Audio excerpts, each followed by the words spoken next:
Yo, yo, yo, what is up, my fallopian tubers? Cesario from the barrio coming back at you with another video for your butt. For your butt. Thank you. I'll be here all week. Alright, guys, so I'm going to do a video response. I'm going to do two video responses. How about that? You know, catch me outside. And, ooh, let me fix this camera a little bit. Oh, no. Alright, so anyways, let's get back to here. We're going to do video responses for Essential Credentials and Ricky Russo. Essential Credentials wanted you to show your favorite 90s card, base. So mine's is a 91 Tops.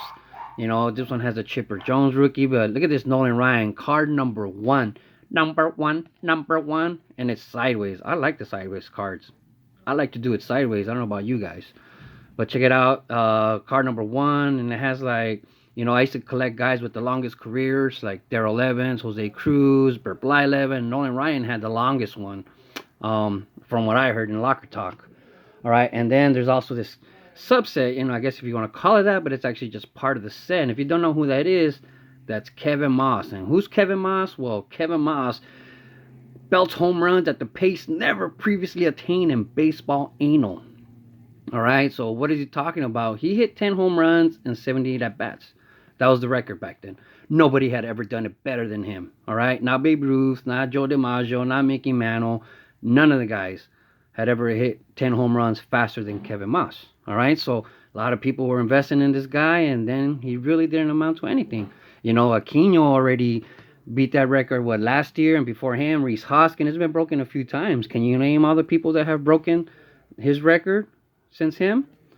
All right, and so that's Essential Credentials, and they also wanted you to talk about your favorite episode of theirs. Mine's is episode 5, because it was talking about the 90s for people who knew nothing about the 90s. And like I said, this is probably one of the last sets I really started buying in packs before I got out of the hobby. So they informed me on a lot of stuff I didn't know.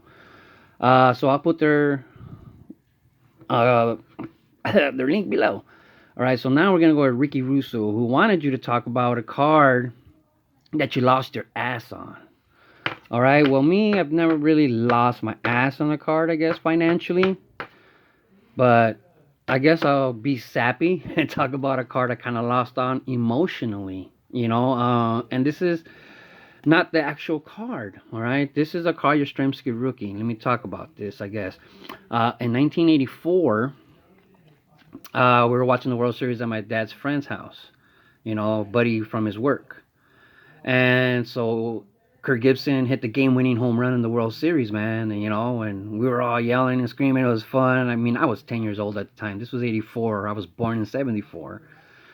And I pulled out my baseball cards, and I was looking for a Kirk Gibson to see if I had a Kirk Gibson, And my dad's friend goes in his, tells me, "You collect baseball cards?" He's drunk as hell too, man. Goes in his room, comes back, and he gives me a Carl Yastrzemski rookie.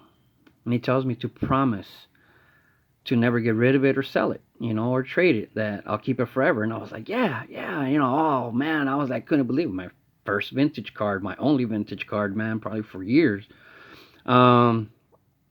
So made him that promise. He gave it to me, and I had it, man. And then me and my cousin, I used to take it with me all the time. So me and my cousin, that guy who taught me about baseball cards, right? We go to the mall, and we run into this, the card shop, and the man tells me he would, who had seen this card before, and I told him I would never trade it. And then with my cousin there, he makes me an offer for these two cards, who at that time, these two cards were worth more than this card. I mean, hundreds and hundreds, at that time. And I'm like, oh, I can't do it, man. And then my cousin's like, man, do it, man. These cards are going to be worth like Mickey Mantle. They're going to be better than Mickey Mantle. I remember telling, all this stuff, hyping it up, man. So I was like, all right, okay, And I had talked to that guy before, I remember, too, like a couple weeks before I was there. And I remember him telling me how these guys were on steroids, and he thinks they're on steroids, and, just talking crap about them. And then I go and I trade for them, But so I didn't lose financially. I didn't lose my ass on that trade, But I did lose something inside. I'm not gonna get sapping. I don't know how to say it. But I felt like I betrayed him.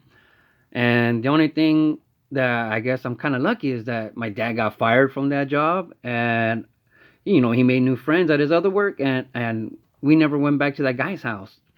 But for years, man, even till this day, like I'm almost mortified of running into him and him asking me if I still have the Carl Yastrzemski. Because I'm not gonna lie to him, and tell him yeah, and show him this one like it's the same one because it's not, you know.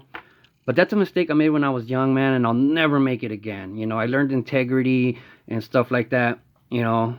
So I'm glad I did it, But at the time, man, for years I felt really, really, really bad. So I don't know what to say, man. I didn't lose my ass on that card, but I had lost like a piece of something inside me. But in the end, I became a better person for it. So there you go, Ricky Russo. Hope this wasn't a dumb, sappy response, all right? But love the hobby, people. And just keep collecting baseball cards forever, I say. Ciao. I know that was wrong. I'm sorry. Doo doo.